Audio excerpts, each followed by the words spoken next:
আজকে আমরা বিষয় ঠিক করেছি সরকারকে ব্যর্থ করার মহাপরিকল্পনা। আপনারা হয়তো জানেন এই বিষয়টি নিয়ে একটি কথা প্রধান উপদেষ্টা বলেছেন।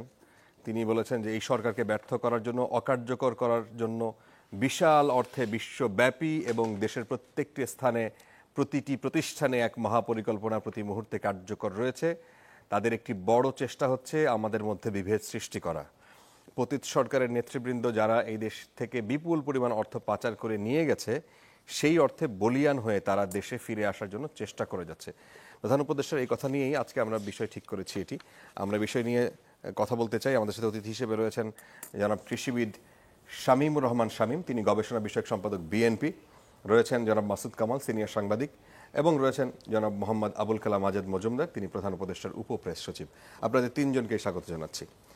আমরা ওই বিষয়টা নিয়ে কথা বলতে চাই। তার আগে যদি আমি এই বিষয়টা নিয়ে আপনাদেরকে একটু জানাই যে দায়িত্ব নেওয়ার ১০০তম দিন পর গতকালকে আমরা প্রধান উপদেষ্টার বক্তব্য শুনলাম। অন্তর্বর্তীকালীন সরকারের প্রধান উপদেষ্টা ডক্টর মোহাম্মদ ইউনূস তিনি ওই বক্তব্যে বলেছেন যে দেশকে গণতান্ত্রিক ধারায় ফেরাতে প্রয়োজনীয় সংস্কার শেষে দ্রুতই নির্বাচনী রোডম্যাপ ঘোষণা করা হবে। তিনি আবার আল জাজিরায় যেই বক্তব্য দিয়েছেন সেখানে তিনি বলেছেন যে অন্তর্বর্তীকালীন সরকারের মেয়াদ সর্বোচ্চ ৪ বছর কিংবা তারও কম হবে বলে জানিয়েছেন। এখন ৪ বছর কিংবা তার কম মানে আসলে আমাদেরকে একটু বলবেন জনাব আবুল কালাম আজাদ, আপনি মানে এই বিষয়টা নিয়ে আসলে আপনারা কি জানেন? ধন্যবাদ। আমি আসলে আল জাজিরার সাথে সাক্ষাৎকারে উনি যেটা বলেছেন, পাশাপাশি জাতির উদ্দেশ্যে ভাষণে উনি যেটা বলেছেন, দুইটার মধ্যে সাংঘর্ষিক কোনো কিছু দেখি না। আল জাজিরার সাথে সাক্ষাৎকারে উনি বলেছেন যে সরকারের মেয়াদ, অর্থাৎ যে সরকার যে কাজগুলো হাতে নিয়েছে বা কাজগুলো করার পরিকল্পনা করেছে, সেগুলো যদি একটা অধিকাংশ বা মূল কাজগুলো যদি বড় বড় কাজগুলো যদি বাস্তবায়ন করতে হয় তাহলে সর্বোচ্চ সরকার ৪ বছর সময় নিতে পারে। কিন্তু উনি কিন্তু একবারের জন্যও বলেননি যে সরকার ৪ বছর সময় নিতে পারে এবং নেবে, এই দুটোর মধ্যে অনেক বড় তফাৎ আছে। দ্বিতীয়ত উনি বলেছেন যে জনগণ চাইলে বা রাজনৈতিক দলগুলোর সাথে চাইলে যে কোনো সময় ওনারা নির্বাচনের আয়োজন করতে প্রস্তুত আছেন। এটাই হচ্ছে সরকারের মূল বক্তব্য। অনেকদিন ধরেই উনি এই কথাটা বলার চেষ্টা করছেন এবং উনি সেই কথাতেই আছেন, কিন্তু উনি সেই কথা থেকে সরে আসেননি। এবং জাতির উদ্দেশ্যে যে ভাষণটা দিয়েছেন উনি, সেখানেও কিন্তু উনি এই কথারই আসলে এক ধরনের পুনরাবৃত্তি করেছেন। উনি বলেছেন যে যেটাই হোক রাজনৈতিক দলগুলোর সাথে ঐক্যমতের ভিত্তিতে কতটুকু সংস্কার সম্ভব সেটা নিয়ে যদি কোনো সিদ্ধান্তে আসা যায় তাহলে খুব দ্রুতই নির্বাচনের একটা রোডম্যাপ বা তারিখ ঘোষণা করে দেওয়া হবে। সেক্ষেত্রে আমি তো মনে করি না যে এইটার মধ্যে, এই দুইটা বক্তব্যের মধ্যে সাংঘর্ষিক কোনো কিছু আছে। না, এখানে প্রশ্ন আসে দুইটা। একটা হচ্ছে সংস্কারের কথা বললেন যে বিভিন্ন 10টি কমিশন হয়েছে, 11টি বিভিন্ন কমিশন, তারা সংস্কার প্রস্তাব দিবে 3 মাস পর। আমরা মনে হয় ডিসেম্বরের শেষের দিকে এই প্রস্তাবগুলো পেয়ে যাব। তারপরে রাজনৈতিক দলগুলোর সামনে সেগুলো প্লেসমেন্ট করা হবে, সেখান থেকে যে মতামত নেওয়া হবে। এখন এইটাই কি সংস্কার কি এইটুকুই নাকি আরো বিস্তৃত আকারে ভাবা হচ্ছে? মানে সংস্কার আমার মনে হয় আপনি যে কথাটা বলেছেন এটার মধ্যে একটু আমি এটার সাথে যোগ করি। সংস্কারের প্রস্তাব আসার পরে রাজনৈতিক দলগুলোর কাছে যাবে, এটা পুরোপুরি ঠিক না। সংস্কারের প্রস্তাব যখন আসবে তখনও কিন্তু রাজনৈতিক দলগুলোর সাথে আলোচনা করা হচ্ছে, রাজনৈতিক দলগুলোর মতামত নিচ্ছে। একটা প্রাথমিক ধারণার ভিত্তিতে রাজনৈতিক দলগুলোর একটা সুপারিশের ভিত্তিতে সংস্কারের কিছু প্রস্তাবনা তৈরি করা হবে এবং ওই প্রস্তাবনাগুলো তারপরে রাজনৈতিক দলগুলোর কাছে নিয়ে এক ধরনের ঐক্যমতে আসার চেষ্টা করা হবে।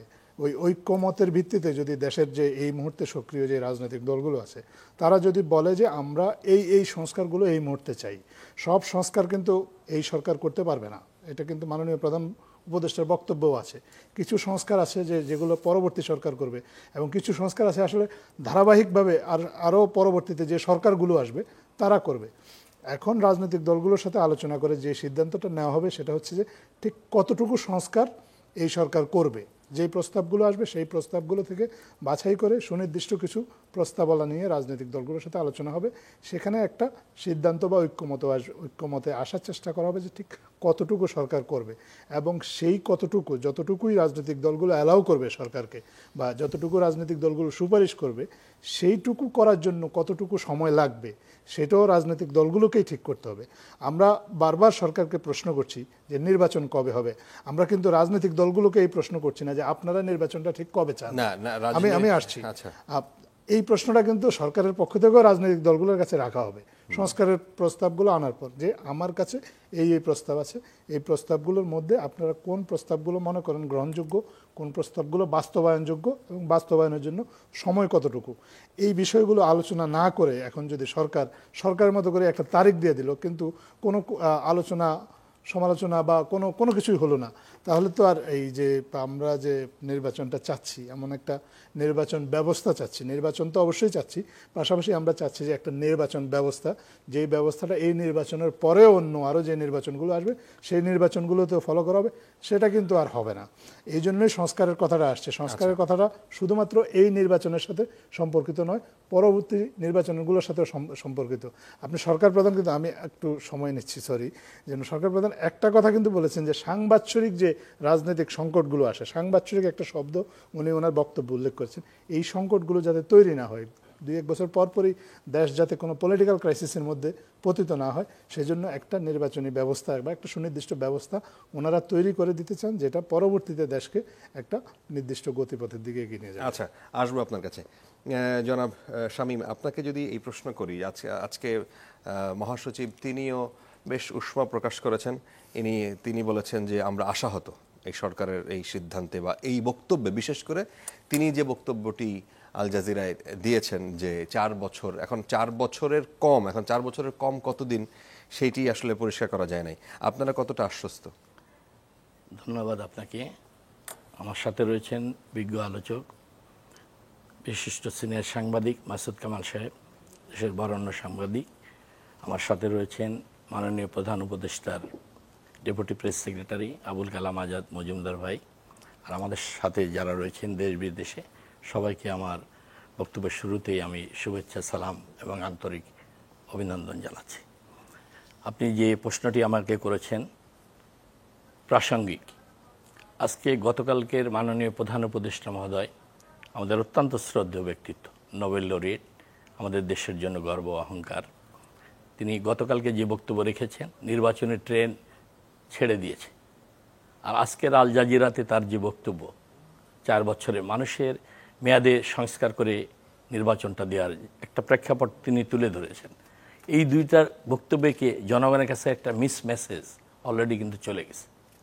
মানুষ মনে করতেছে হয়তো এই সরকার 11টা কমিশন করেছে, এগুলো সংস্কার করতে দীর্ঘ সময় লেগে যাবে, নির্বাচন করতে একটি সুষ্ঠু, অবাধ, নিরপেক্ষ, ক্রেডিবল একটা ইলেকশন সবার অংশগ্রহণে যাতে সম্পন্ন করতে দীর্ঘ সময় লেগে যাবে। আমি মনে করি এটা জনগণ ব্যথিত হবে এবং তারা ক্ষোভ প্রকাশ করবে, নিশ্চয়ই তারা ক্ষোভ প্রকাশ করবে। এর মূল কারণটা হলো কি, গত 16-17 বছর যাবৎ শেখ হাসিনা সরকার যেভাবে মানুষের ভোটাধিকার কেড়ে নিয়েছে, প্রহসনের নীল নকশা নির্বাচন করেছে রাষ্ট্রশক্তিকে ব্যবহার করে, কোনো ভোট কেন্দ্রে মানুষকে ভোট যেতে যায়নি, 3টা নির্বাচনে জোর করে রাষ্ট্রশক্তিকে ব্যবহার করে মানুষের ভোটের অধিকার হরণ করে, গণতন্ত্রকে হত্যা করে, নির্বাচনের ব্যবস্থাকে পরিপূর্ণভাবে ধ্বংস করে নির্বাচনে পাঠিয়ে একতরফা নির্বাচন করে নিজেদেরকে বিজয়ী ঘোষণা করেছে। এটা মানুষ দেখেছে, দেশে বিদেশে। মানুষের প্রত্যাশা এই সরকারের কাছে, সবচেয়ে বড় প্রত্যাশা এই অন্তর্বর্তীকালীন সরকারের কাছে, যে এই অন্তর্বর্তীকালীন সরকার একটি সুষ্ঠু নিরপেক্ষ নির্বাচনের জন্য সবচেয়ে অগ্রাধিকার ভিত্তিতে কোন জিনিসগুলো বেশি প্রয়োজন, কতটুকু সময় দিতে চান সেই সময়টা যৌক্তিক সময়ের মধ্যে, যৌক্তিক সময় মানে কতটুকু? সেটা হলো স্টেক হোল্ডার যারা রাজনৈতিক দলগুলো, বিএনপি দেশের সবচেয়ে বৃহত্তম জনপ্রিয় রাজনৈতিক দল, তাদের একটা মতামত রয়েছে, আমাদের একটা মতামত রয়েছে। আমাদের পার্টির নীতি নির্ধারণী ভারপ্রাপ্ত চেয়ারম্যান মহোদয় রয়েছেন, আপনি জানেন, তিনি আজকে শুধু ফ্যাসিবাদের বিরুদ্ধে আন্দোলন সংগ্রামেই শুধু বিএনপি নয়, সমগ্র বিরোধী দলের রাজনৈতিক নেতৃত্ব জনাব তারেক রহমান সাহেব দিয়েছেন। 14 দল বাদে যারা ছিল আন্দোলনে, প্রত্যেকটা আন্দোলনে তিনি সম্পৃক্ত হয়ে গোটা বিরোধী দলের নেতৃত্ব দিয়েছেন ফ্যাসিবাদের বিরুদ্ধে জনাব তারেক রহমান সাহেব, শহীদ রাষ্ট্রপতি জিয়া রহমান এবং দেশনেত্রী বেগম খালেদা জিয়া, দুইজনই বাংলাদেশের রাজনীতিতে রাষ্ট্রনায়কোচিত ভূমিকা রেখেছেন। তাদের যোগ্য উত্তরাধিকার হিসেবে তিনি সফলভাবে বিএনপিকে এই দুঃসময়, এই ফ্যাসিবাদের বিরুদ্ধে লড়াই সংগ্রামে নেতৃত্ব দিয়ে একটা জায়গায় চলে এসেছেন। তিনি গোটা জাতিরই নেতৃত্ব দিচ্ছেন। তিনি স্পষ্টভাবে বলেছেন, দেখেন এখানে বিভ্রান্তির কোনো প্রশ্ন নেই। আমরা এটা চাচ্ছি কেন, সবাই প্রত্যাশা করছে এই সরকারকে সুষ্ঠু নিরপেক্ষ নির্বাচনের জন্য সবচেয়ে বেশি মনোযোগী হতে হবে কোনগুলোতে অগ্রাধিকার ভিত্তিতে যৌক্তিক সময়ের মধ্যে। আপনি যদি সময়টা দীর্ঘায়িত করেন, 11টি সংস্কার করতে যায়, তখন কিন্তু মানুষের ধৈর্যের বাঁধ ভেঙে যাবে। আচ্ছা, মানুষ এই সরকারের প্রতি আস্থা রাখতে পারবে না। এই সরকার জনগণের সরকার। জনগণ যাতে ব্যথিত না হয়, মানুষের ভোটের অধিকারটা ফিরিয়ে দেওয়ার জন্য আমাদের নির্বাচন কমিশন পুনর্গঠন করতে হবে, সংস্কার করতে হবে নির্বাচনী ব্যবস্থা। এটাই জরুরি, অনেক বেশি গুরুত্ব দিয়ে এটাকে। আচ্ছা, এর সাথে সাথে জনাব প্রশাসন আছে, পুলিশ বিভাগ আছে, আমাদের বিচার বিভাগ আছে, আমাদের দুদক আছে, পাবলিক সার্ভিস কমিশন আছে। এগুলোতে সংস্কার করতে অল্প সময়ের মধ্যে আপনি সংস্কার করে একটি নির্বাচনী রোড ম্যাপ ঘোষণা করে জাতিকে একটা ক্রেডিবল, সবার অংশগ্রহণে একটা উপহার, সুন্দর জাতীয় নির্বাচন আপনি উপহার দিতে পারবেন। এটা আমার দৃঢ় বিশ্বাস, দেশবাসীরও প্রত্যাশা এটা। তার কারণ নির্বাচিত পার্লামেন্ট না হলে যতই সংস্কার করেন, এটা তো আপনাকে সংবিধানে সংযোজন করতে গেলে তো তাদের অনুমোদন লাগবে, পার্লামেন্টের অনুমোদন ছাড়া এই আপনার এই যে সংস্কার করতেছেন, এটা তো সংবিধানে সংযোজন। আচ্ছা আচ্ছা আচ্ছা, মাসুদ কামাল ভাই কি বলেন? এই সরকার কি আসলে কনফিউজড কিছুটা?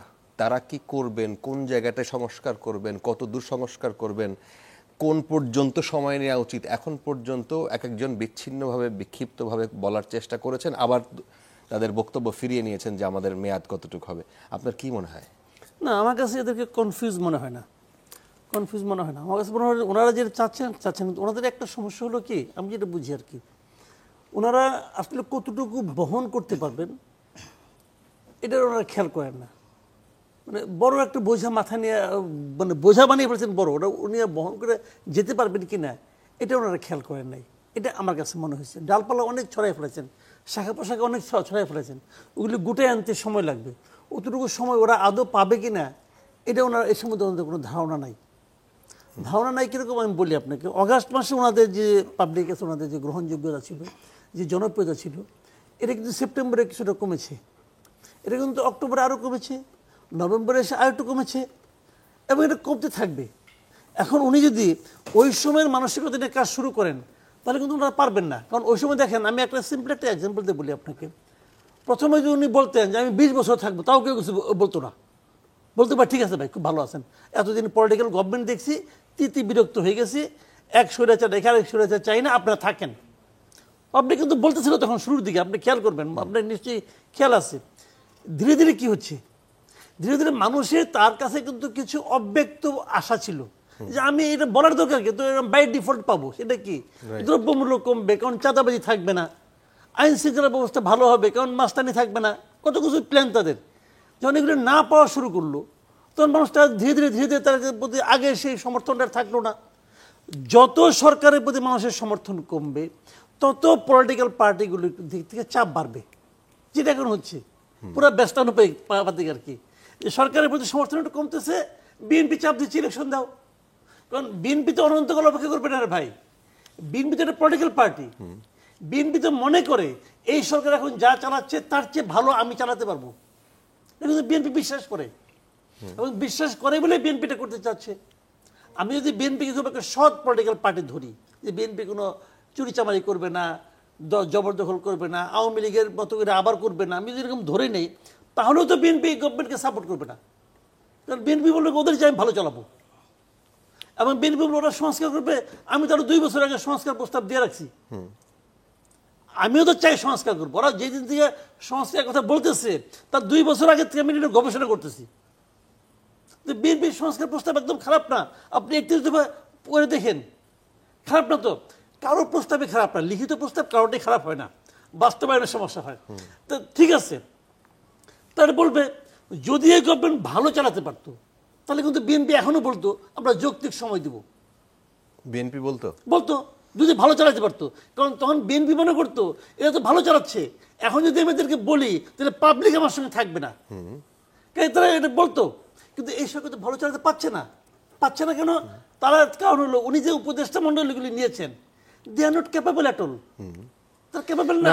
আপনি কি বলবেন যে এই ব্যর্থ কিংবা ভালো চালাচ্ছে না এইটা বলার জন্য কি এই 3 মাস সময় যথেষ্ট? কেউ কেউ বলেন যে যদি এখন ফেরেশতাকেও, মানে অনেকের সমালোচনা এরকম, যে যদি ফেরেশতাকে এনেও বসায় দেওয়া হয় সেও সমালোচিত হবে যে এমন একটা অবস্থা তৈরি হয়ে গেছে, তৈরি করে দিয়ে গেছে প্রশাসন বলেন, পুলিশ বলেন, বিচার বিভাগ বলেন, সমস্ত জায়গায়, যেটা আসলেই সবার জন্যই একটা ডিফিকাল্ট। শুনেন, 15 বছরে আওয়ামী লীগ এই দেশের মহা ক্ষতি করে দিয়ে গেছে, এটা সবাই বুঝে, যারা দায়িত্ব নিয়েছেন তারা বুঝেন নাই কেন? যখন বিএনপি ক্ষমতা আসবে, বিএনপি কিন্তু বুঝে আসবে না? বুঝে আসবে। আপনাকে বুঝিয়ে আসতে হবে। আপনি যদি বিএনপি এসে যদি বলে আমরা আরো 15 বছর থাইকে ঠিক করবো, ওটা কেউ খাবে? কেউ খাবে না। ওটা বুঝিয়ে আপনাকে আসতে হবে। শুনেন, আমি একটা কথা বলি আপনাকে, আপনি পারছেন কি পারছেন না, তার চেয়ে গুরুত্বপূর্ণ হলো আপনি পারতে চাচ্ছেন কি চাচ্ছেন না। That is more important. একটা সিম্পল উদাহরণ দিয়ে বলি আপনাকে আমি। এই সরকার দায়িত্ব নেওয়ার পরেই স্টুডেন্টদের প্রধান দাবিটা কি ছিল? যত আহত আছে তাদেরকে তুমি চিকিৎসা করবা, সুচিকিৎসা দিবা। জি, দিতে পেরেছে? দেওয়ার চেষ্টা করেছে? শহীদ হয়েছে। এটা কি বিশাল কোনো কঠিন কাজ ছিল? এটা কি বিশাল কোনো কঠিন কাজ ছিল? কোনো কঠিন কাজ ছিল না। তাহলে এখন কিভাবে পারতেছে? যখন তারা রাস্তায় নামে আসছে, যখন তারা উপদেষ্টার গাড়ি ঘেরাও দিছে, তখন এখন পারে কেমন ঘেরা? আচ্ছা আপনি বলেন, দুপুর 12টার সময় তারা ওখানে বসে তারা আন্দোলন করলো যে উপদেষ্টাদেরকে আসতে হবে কমপক্ষে 3-4 জনকে, 3 জন বলি 4 জন, যাই হোক। তারা গেল কোটায়? রাত 2:30টায়। কেন ভাই? কেন আপনি 2:30টার সময় গেলেন? দুপুর 12টা থেকে আপনি 2:30টার মধ্যে কী করলেন? বসে বসে চিন্তা করছেন যাবো কি যাব না, আমি তো উপদেষ্টা হয়ে গেছি, আমার কি যাওয়া ঠিক হবে, এগুলি ভাবছেন বসে বসে? এর নাম গণঅভ্যুত্থানের সরকার। আপনার রাত 2:30 কেন বাজলো? এটা এই জিনিসটা আমার বুঝান। রাত 2:30 আপনি কেন বাজলো? দুপুর 12টার সময়। দুপুর 12টা থেকে যে বাদ দেন ওদের কথা, এই রাস্তা যে ব্লক করে থাকলো, এই মানুষগুলো যে কষ্ট হলো, এটা আপনার মাথার মধ্যে ঢুকে না? আপনি কিসের গভর্নমেন্ট? আপনি কিভাবে গভর্নমেন্ট? আপনি কিন্তু সঙ্গে সঙ্গে যাইতেন। যে কাজটা আপনার 2:30টার সময় করলেন, ওটাকে আপনি দুপুর 2:30টার সময় পারতেন না? পারতেন তো, গেলেন না কেন? আপনারা ভেবেছেন ওরা অসুস্থ, ওরা বোধহয় একটু পরে টায়ার্ড হয়ে ভিতরে ঢুকে যাব। কিন্তু এরা এদের সঙ্গে আন্দোলন করে আপনি আসছেন, এরাই যে আপনাকে ক্ষমতা বসে, যেটা ভুলে গেছিলেন। ওখানে যে বসলে মনে থাকে না। আচ্ছা আচ্ছা, আরো অনেকগুলো প্রশ্ন আছে, আমরা আসতে চাই। দর্শক, ছোট্ট বিরতিতে যেতে হচ্ছে আমাদেরকে, ফিরছি ছোট্ট বিরতির পর। ইস্পাহানী মির্জাপুর যা মুক্তবাক আপনারা দেখছেন চ্যানেল 24-এর সাথে আছি ফারাবি হাফিজ। আমরা আলোচনা করছিলাম আজকের বিষয়ে ঠিক করে যে সরকারকে ব্যর্থ বলার মহাপরিকল্পনা। এই মহাপরিকল্পনার বিষয়টা এসছে, তার আগে আমি বলি আসবো সেই আলোচনায়। জনাব শামীম, আপনি যদি এই বিষয়টা নিয়ে বলেন। মাসুদ কামাল ভাই একটু আগে যেভাবে বলছিলেন যে এই সরকারের আসলে আপনারা কি আপনাদের দৃষ্টিতে এখনই ব্যর্থ বলবেন? আপনাদের নেতা বিএনপির ভারপ্রাপ্ত চেয়ারম্যান তিনি বলেছেন যে এই সরকারকে ব্যর্থ করতে দেয়া যাবে না, কারণ এই সরকার সবারই। হ্যাঁ, তো সেই জায়গায় আপনাদের এখন আসলে মানে মতামতটা কি, আপনাদের অবস্থানটা কি আসলে? ধন্যবাদ আপনাকে। আমাদের ভারপ্রাপ্ত চেয়ারম্যান সাহেব, যিনি এখন সারা বাংলাদেশেরই সংখ্যাগরিষ্ঠ মানুষের নেতৃত্ব দিচ্ছেন, বিএনপি একটি বড় রাজনৈতিক দল, সবচেয়ে জনপ্রিয় রাজনৈতিক দল, সেই দলের তিনি নেতৃত্ব দিচ্ছেন। স্বাভাবিকই সংখ্যাগরিষ্ঠ মানুষের প্রতিনিধিত্ব বিএনপি করছেন। জনাব তারেক রহমান সাহেব যে বক্তব্য রেখেছেন, সঠিক এবং সঠিক বাস্তব বক্তব্য তিনি রেখেছেন। আজকে কিন্তু আমরা কিন্তু দেখেন, আপনি যে অনেকে কথা বলছে এক স্বৈরাচার থেকে আর এক স্বৈরাচার যাব, আপনি বিএনপি ভালো চালাতে পারবে কিনা সেটা সংশয় প্রকাশ করতেছেন। আপনি এইটা ডিসাইড করছেন কেন? আপনি জনগণের ভোটাধিকার ফিরিয়ে দেন না। জনগণ যাকে নির্বাচিত করবে তারাই রাষ্ট্র পরিচালনা করবে।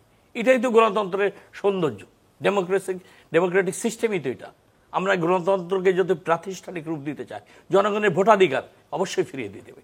তারা যদি চুজ করে জামাত ইসলামকে, তারাই দেশ পরিচালনা করে, তাহলে আপনার মাথায় ব্যর্থ কথা। জনগণ তার পছন্দের ব্যক্তিকে যদি ভোট দিয়ে দলকে ক্ষমতায় বসায়, এই প্রশস্ত গণতান্ত্রিক পথটাকে আমাদের সুগম করতে হবে। আজকে তো আমরা এখন এই বক্তব্যের যারা সমালোচক তারা বলছেন যে বিএনপির তর সইছে না কেন? না, এই যে 15-16 বছর 18 বছর ধরে তারা যদি ধৈর্য ধরে থাকতে পারে, কিংবা তারা যদি সক্ষমতা এই সরকারকে নামাইতে না পারে, অন্যের উপর সওয়ার হয়ে আইসা এই সরকারকে নামানোর, আমি বলছি যেটা বিএনপি কিন্তু প্রথম থেকেই আমাদের ভারপ্রাপ্ত চেয়ারম্যান, আমাদের মহাসচিব, জাতীয় নেতৃবৃন্দ ডক্টর ইউনূস সরকারকে একদম নিঃশর্তভাবে সমর্থন দিয়েছেন। এই সরকার আমাদেরই সরকার, এই ফ্যাসিবাদের বিরুদ্ধে আন্দোলন সংগ্রামে আমাদেরই সরকার। আমরা চাই না কোন অবস্থাতেই এই সরকার ব্যর্থ হোক।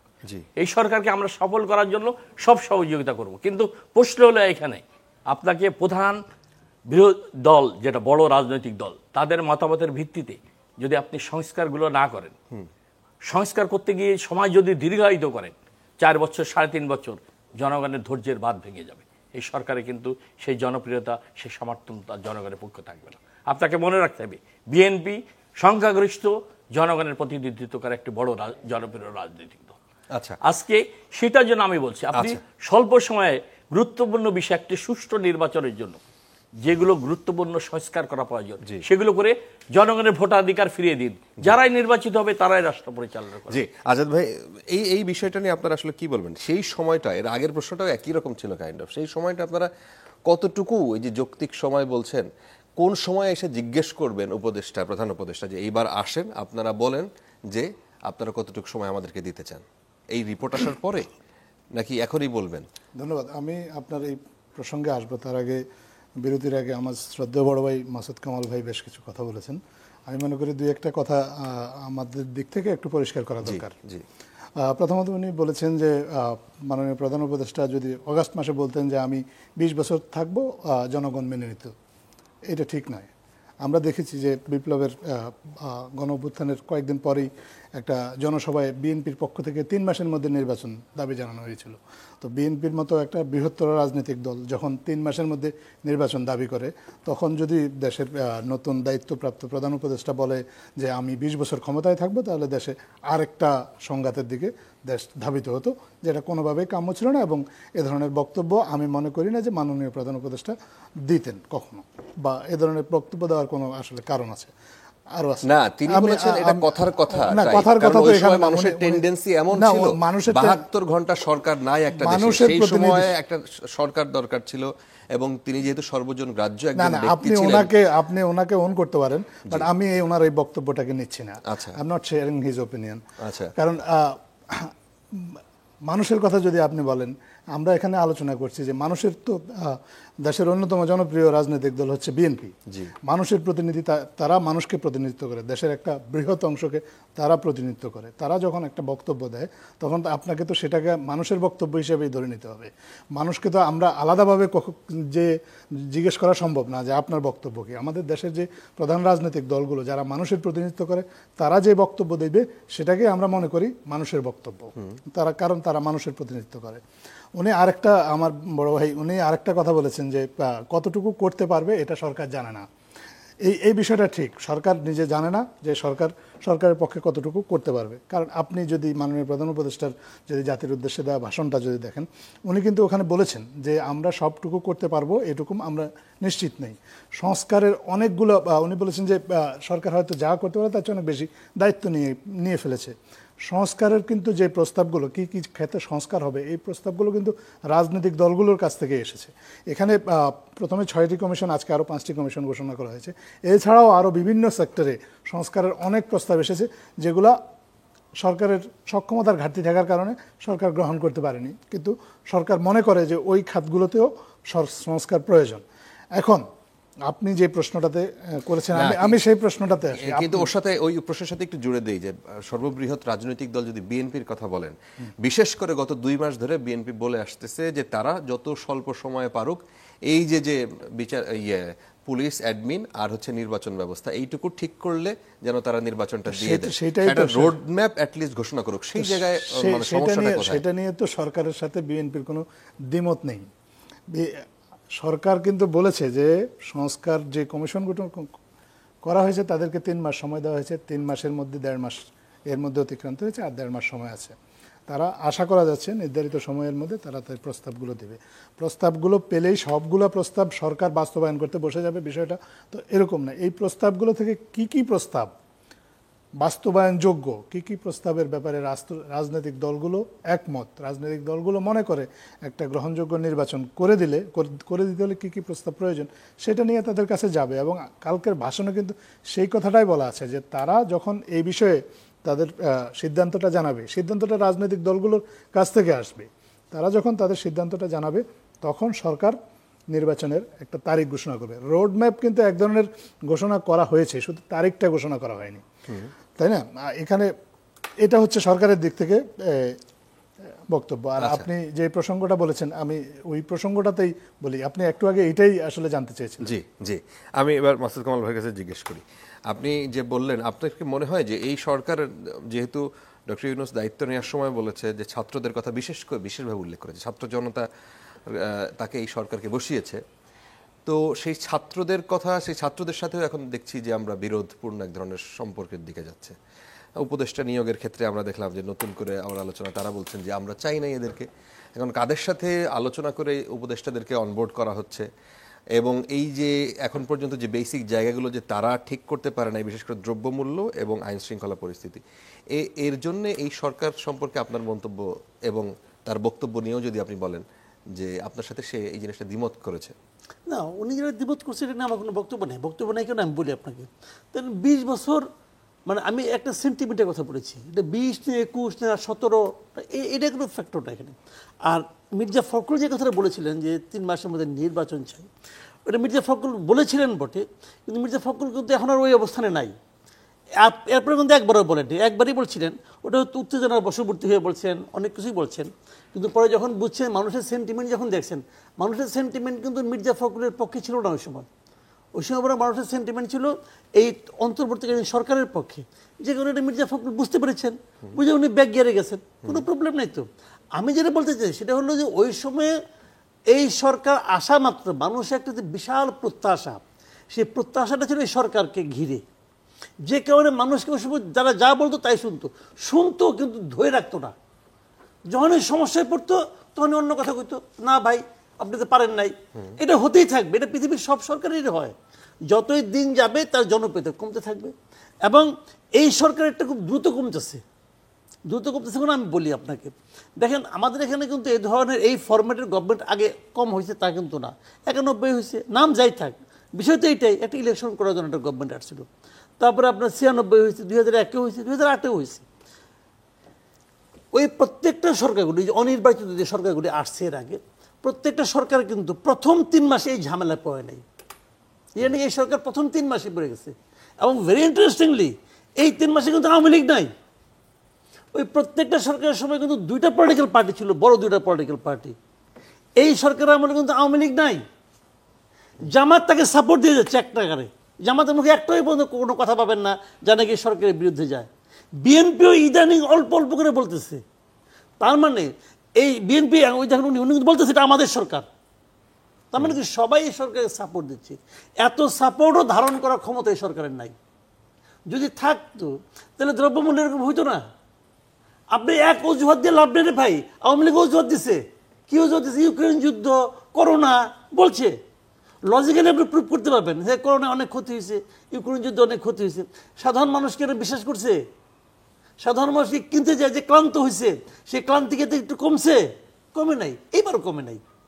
আপনি যতই কাহিনী করেন না কেন, 15 বছরের জঞ্জাল, এটা বললে আপনি হয়তো আপনি আত্মতৃপ্তি পেতে পারেন, লোকে এটাকে অজুহাত হিসাবে নিবে, লোকে এটাকে কজ হিসাবে নিবে না রে ভাই, এটা রিয়েলিটি। আমি তো প্রবলেমে আছি রে ভাই, আপনি আমার প্রবলেম হয় সলভ করেন, অথবা বলেন যে ভাই মাপ চাই। আপনি তো মাপও চান না, আপনি খালি বলেন যে আরো দিন থাকবো, আরো দিন। এটা হলো না। এই মাফ চাওয়া মানে কি পদত্যাগ করা হতে পারে। যেমন আপনি একটা জিনিস হয়েছে কি, বাণিজ্য মন্ত্রণালয় চেঞ্জ করছে না, সালুদ্দিন সাহেবকে ওখান থেকে সরাই দিয়ে আরেকজন লোককে আনছে। এটা কিন্তু ওয়ান কাইন্ড অফ মাপ, এবং এই মাপ কিন্তু প্রয়োজনীয় মাপ। জনগণ কিন্তু বুঝতে পারছে যে আমি যে কষ্ট আছি এটা সরকার নোটিশ করছে, করে এখানে অন্য একজন লোককে আনছে, মানে সরকার ট্রাই করতেছে। দেখেন আপনি ট্রাইও করবেন না তাহলে তো হয় না। এটা কিন্তু আমি হ্যাপি। শেখ বশির কী করবে আমি জানি না, উনি যদি খারাপ করে আমি চাইবো ওরা আগে সরাই দেন, কিন্তু সরকার যে চেষ্টা করছে এটাকে আমি অনার করছি, আমি সেইটা বলছি। স্বাস্থ্যমন্ত্রী উনি পারছেন না, ওইখানে একজন সহকারী নিয়োগ করা হয়েছে, এটা আমার কাছে অতটা ভাল লাগে নাই। অতটা ভাল লাগে না কেন, মাথার উপর থেকে অত বলুক রয়ে গেল, সরাই দিতেন, দিয়ে ওনাকে পুরো দায়িত্ব দিতেন, আমরা আবার তাকে দেখতাম। সে কেমন আমি যাই না, কিন্তু সে কাজটা পারবে কি পারবে না এটা না করার আগে আমি কেমনে বুঝুম? তো থাকুক এখানে। তো এই ধরনের এটা করতে পারতে, এমন তো কোনো নাই, কমিটমেন্ট নাই। আমি আনছি, ভুল আমার হবেই না, এটা নিয়ে আমি চলবো। যে আপনি গো ধরেন, আপনার রিস্ক বেশি হবে, সেই রিস্কে আপনি পড়ে গেছেন। তো এটা তো আপনি বলেন, আপনি এই জিনিসগুলো তো ভাই বুঝতে হবে, কারণ আপনি যদি লং টার্ম থাকতে চান আপনাকে সেই ধরনের একটা ভাইব্রেন্ট একটা গভর্নমেন্ট বানাতে হবে। সেটা আপনি পারেন নাই, যে চেঞ্জ করছেন করেন, এখানকার জিনিস ওখানে নিয়ে দেখেন, সবাই যে সব কাজ পারবে না। তো সেই জিনিসগুলো দরকার আছে। সবচেয়ে বড় কথাকে আমি বলি আপনাকে একটা জিনিস, দেখেন এই সরকার যদি ব্যর্থ হয়, আমি এই সরকার সমালোচনা কি অনেক করি, এই সরকারকে আমি ভালোবাসি ভাই, আমি চাই এই সরকার সফল হোক, কারণ আমি মনে করি এই সরকার সফল না হলে পরে আমার যে আকাঙ্ক্ষা, সেই আকাঙ্ক্ষা বাস্তবায়নের সম্ভাবনা অনেক দূরে চলে যাবে। আমি তো একটা চাই দেশের নাগরিক হিসেবে, আমি তো একভাবে বাঁচতে চাই। সেই আকাঙ্ক্ষাটা আমি মনে করি এই সরকারের পক্ষেই সবচেয়ে সম্ভাবনা আছে পূরণ করার। না, কিন্তু এই সরকারকে আপনি ভালোবাসেন, কিন্তু যেইভাবে সমালোচনা করেন তাতে তো তারা ডিমোরালাইজড হয়ে যাবে। কেন ডিমোরালাইজ হবে? তাহলে তো আমার যে জ্ঞানী লোক রে ভাই, শুনেন আমি এই কথাটা আগে বলছি, আবারও বলি, আমার সন্তান যদি পরীক্ষায় খারাপ করে আমি বেশি মন খারাপ করি, নাকি ওনার সন্তান পরীক্ষায় খারাপ করলে আমি বেশি মন খারাপ করি? আপনার সন্তান। তাহলে আমার সন্তানকে আমি ভালোবাসি বলে তো করি, রাইট। তো আমি করবো না এটা আমি। এবং আমার সন্তানকে আমি যেভাবে গালি দিব, ওনার সন্তানকে আমি গালি দিব না তো। রাইট। তাহলে তো আমার সন্তানকে আমি গালি দিব। আচ্ছা, আজাদ ভাই। আমার ভাই আমার খুব শ্রদ্ধেয় একজন সাংবাদিক, কিন্তু আনফর্চুনেটলি ওনার কথার মধ্যে অনেকগুলো স্ববিরোধিতা আছে। উনি একদিকে বলছেন মন্ত্রী অথর্ব, অথর্ব শব্দটা ওনার খুব প্রিয়। আমি ওনার আসলে এর আগেও কয়েকটা প্রোগ্রামে দেখেছি উনি এই শব্দটা ব্যবহার করেছেন। তো আপনি এটা সুইপিং রিমার্ক, আমি ব্যক্তিগতভাবে মনে করি কাউকে এইভাবে অথর্ব বলা উচিত না।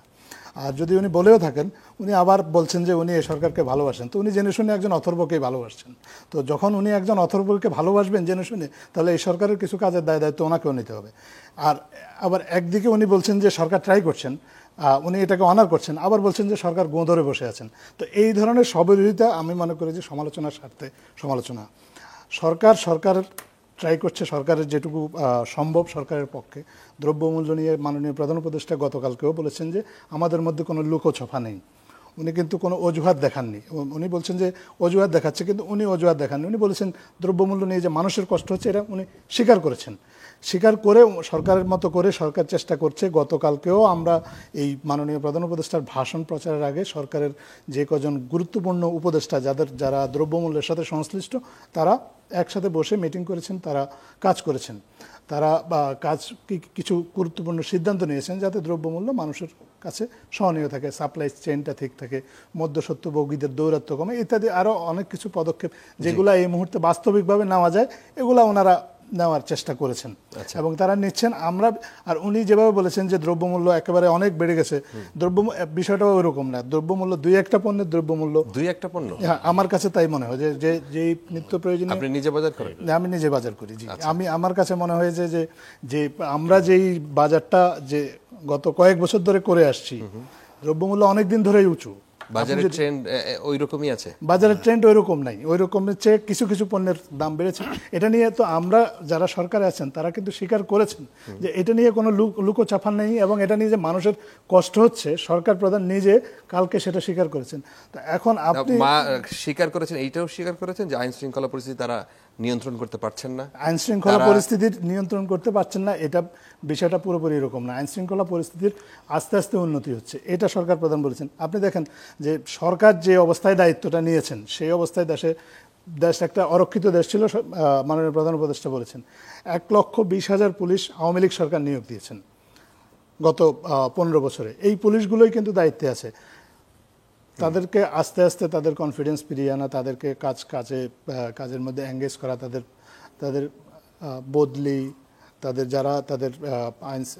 দলীয় কর্মীর মতো ব্যবহৃত হয়েছে, দলীয় কর্মীর মতো আচরণ করেছে, ক্ষেত্র বিশেষে তাদের শাস্তির ব্যবস্থা করা, পুলিশ প্রশাসনে একটা শৃঙ্খলা ফিরিয়ে আনার জন্য সরকার আন্তরিকভাবে চেষ্টা করেছে। আজকে কিন্তু আমরা একটা স্ট্যাটিস্টিক্স দিয়েছি, যদিও আসলে স্বৈরাচারী সরকারের কোনো কিছুর সাথে এই সরকারের তুলনা চলে না, কিন্তু যদি আপনি দেশের ক্রাইম রেট দেখেন তুলনামূলকভাবে, এখন কিন্তু ক্রাইম রেট আগের চেয়ে খুব বেশি বাড়ে নেই, কিন্তু দেশে একটা বিশৃঙ্খল অবস্থা থেকে মাত্র বেরিয়ে আসার চেষ্টা করছে দেশ। এমনিতেই একটা ওনার কাছে মনে হয়েছে যে এটা হয়তো অজুহাতের মতো মনে হতে পারে, কিন্তু 15 বছর যে দেশ দুঃশাসনের মধ্যে ছিল, এটা তো আর মিথ্যা কথা না। এটা তো সবাই স্বীকার করে যে গত 15 বছর বাংলাদেশ কোনো সুশাসন পায়নি। সেই সুশাসনের পর একটা গণ অভ্যুত্থান সংঘটিত হয়েছে। সেই গণ অভ্যুত্থানে অসংখ্য ছাত্র মারা গেছে, অসংখ্য লোক আহত হয়েছে, দেশে অর্থনীতি একটা বিপর্যস্তকর অবস্থায় ছিল। তো এখান থেকে পুনর্গঠনের জন্য সরকার হাতে এখন পর্যন্ত মাত্র 3 মাস তারা কাজ করার সুযোগ পেয়েছে, হয়তো আরো কিছুদিন কাজ করতে পারে। এই 3 মাসই যথেষ্ট না। আমি একটু আসতে চাই শামীম ভাই আপনার কাছে। আপনারা আসলে কি মনে করেন এই সরকারকে এই যে মহাপরিকল্পনা এই সরকারকে অকার্যকর বা ব্যর্থ প্রমাণ করার জন্য ডক্টর ইউনূস নিজে এই কথাটি বলেছেন, সেই মানে বিভিন্ন রকমের ইনভেস্টমেন্টের কথা তিনি হিন্টস দিয়েছেন যে দেশে হোক দেশের বাইরে হোক এটা চলছে। এই যে বিশৃঙ্খলা, বিভিন্ন স্তরে বিশৃঙ্খলা হচ্ছে। আজকেও দেখেন একটা কলেজের ছাত্ররা মিলে একটা রাজধানীর একটা গুরুত্বপূর্ণ রাস্তা তারা অবরোধ করে বলেছেন তাদেরকে বিশ্ববিদ্যালয় বানিয়ে দিতে হবে। আবার অনেক জায়গায় অনেক রকমের বিভিন্ন স্রোতের বিভিন্ন চেহারা নিয়ে তারা সামনে আসছেন এবং একটা বিশৃঙ্খলা তৈরির চেষ্টা, সেটা প্রকাশ্য।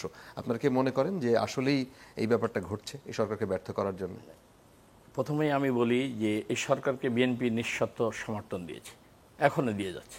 এই সরকার ব্যর্থ হোক, কোনো সময় আমাদের ভারপ্রাপ্ত চেয়ারম্যান মহোদয় দেখেছেন, স্পষ্টভাবে বলেছেন এই সরকার যাতে কোনোভাবে ব্যর্থ না হয় আমরা সর্বতভাবে তাদেরকে সহযোগিতা করব। কিন্তু প্রশ্ন হচ্ছে এখানে, এই সরকার যদি প্রধান বিরোধী দল বিএনপি, যেটা আমি আগে বলেছি, তাদের মতামতকে প্রাধান্য না দেয়, বিবেচনায় না নিয়ে তারা চলতে থাকে, তাহলে তো আপনার ধরেন সাংঘর্ষিক একটা পর্যায়ে চলে আসবে। আপনি যদি এই শেখ হাসিনা সরকারের পতনের পরে প্রত্যেকটি সেক্টর গত 16 বছরে যেভাবে দলীয়করণ করে লুটপাট করে ধ্বংস করেছে, শিক্ষা, স্বাস্থ্য, কৃষি, স্থানীয় সরকার ব্যবস্থা, যোগাযোগ ব্যবস্থা, প্রত্যেকটি সেক্টরে দলীয়করণ করে লুটপাট করে ধ্বংস করে দিয়েছে একটা বিধ্বস্ত বাংলাদেশ। এই বাংলাদেশকে এখন বিনির্মাণ করতে, আজকে সরকার পরিচালনা করতে দক্ষতার সাথে জনগণের যে প্রত্যাশা অন্তর্বর্তীকালীন সরকারের প্রতি, যেটা মাসুদ কামাল ভাই বলেছেন, অনেক প্রত্যাশা এই ধ্বংসস্তূপের উপর, যাতে এই সরকারের উপর প্রত্যাশা যাতে এগুলো রেমেডি হয়।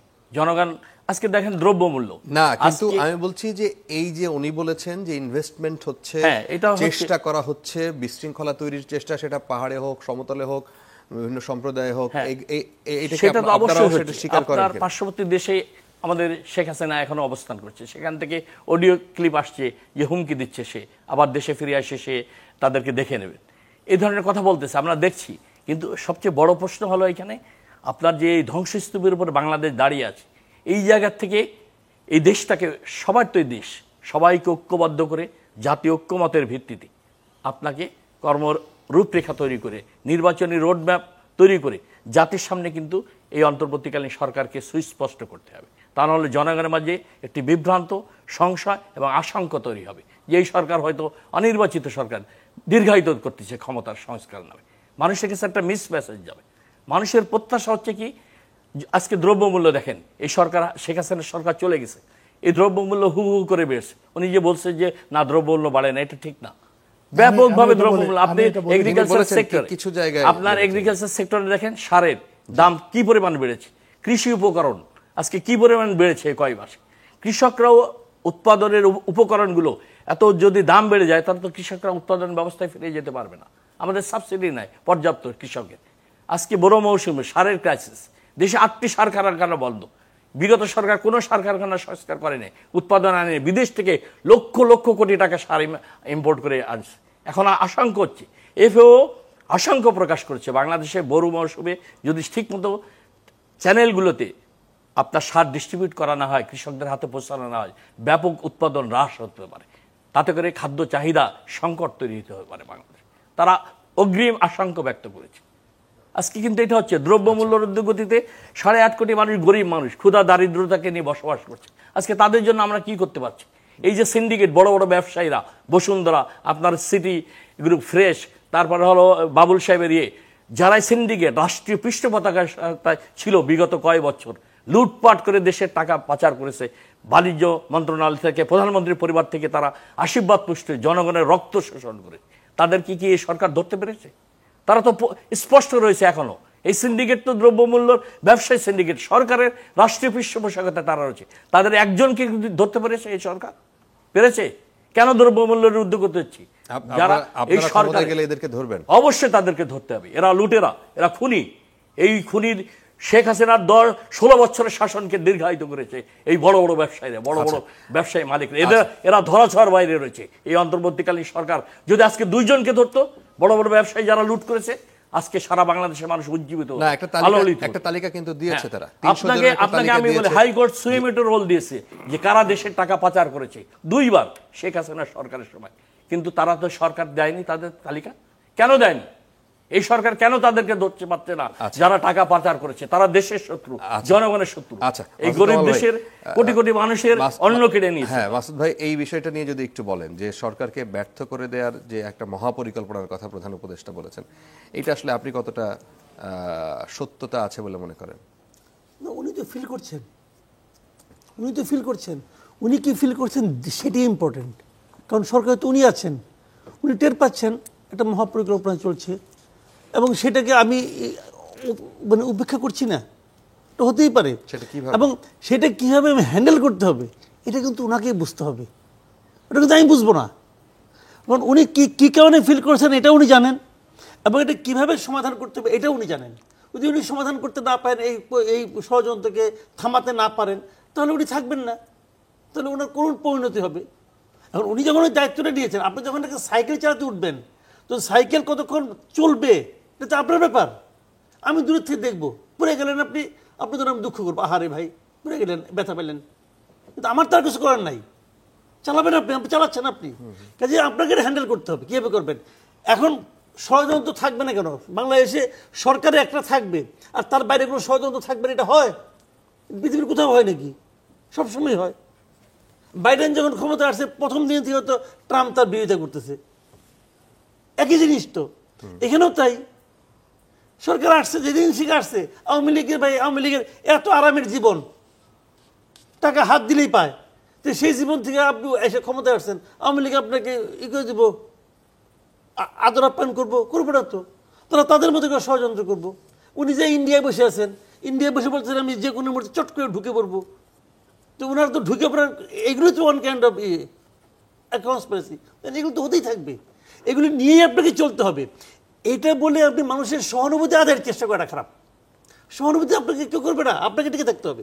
বরঞ্চ আপনি আমাকে বলেন আমার কি করতে হবে, আপনি জনগণকে বলেন যে তুমি যে আমাকে ভালোবাসো আমার জন্য এই কাজটা করো।